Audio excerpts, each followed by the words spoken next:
dương từ mưa pon miền bẩn to ní cứ krom hôn khmer beveragesឧបត្ថម្ភធុងសម្រាមដល់ទៅ 1000 ធុងជូនដល់សសជក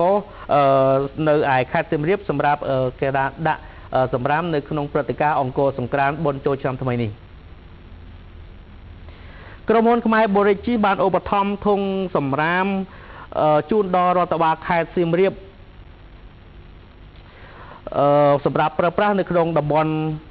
ព្រឹត្តិការណ៍អង្គរសង្ក្រាន្តឆ្នាំ 2018 នៅព្រឹកថ្ងៃទី 10 ខែមេសាឆ្នាំ 2018 នេះនៅសាលាខេត្តសៀមរាបហើយពិធីនេះបានធ្វើឡើងក្រោមវត្តមានរបស់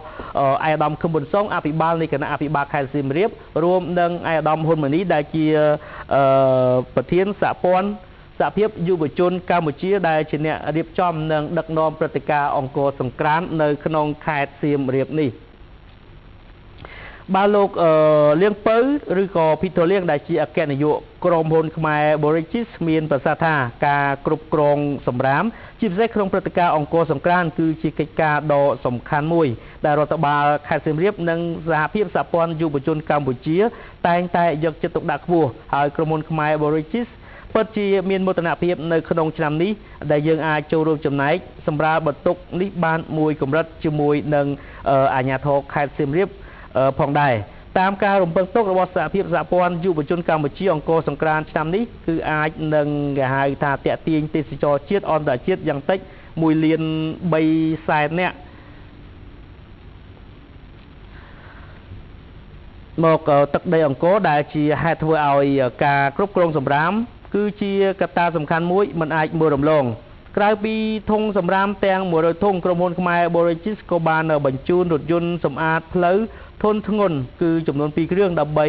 លាងសម្អាតផ្លូវនានានៅក្នុងខេត្តសៀមរាបពិសេសផ្លូវនៅក្នុងកន្លែងប្រពៃពិធីអង្គរសង្ក្រាន្តចាប់ពីថ្ងៃទី3រហូតដល់ថ្ងៃ22ខែមេសាឆ្នាំ2018នេះផងដែរក្រុមហ៊ុនខ្មែរ Beverages គឺជាក្រុមហ៊ុនវិនិយោគដោយខ្មែរ 100% និងមានផលិតផលជាច្រើនរួមមានស្រាបៀរកម្ពុជា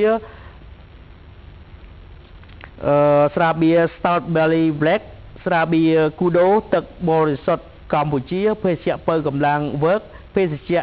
Ice និងទឹកផ្លែឈើជប់ផងដែរបាទនេះគឺជាសកម្មភាពបដិសររបស់ក្រុមហ៊ុនខ្មែរ Beverages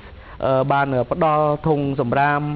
1000ធុងជូនដល់អាជ្ញាធរខេត្តសៀមរាបសម្រាប់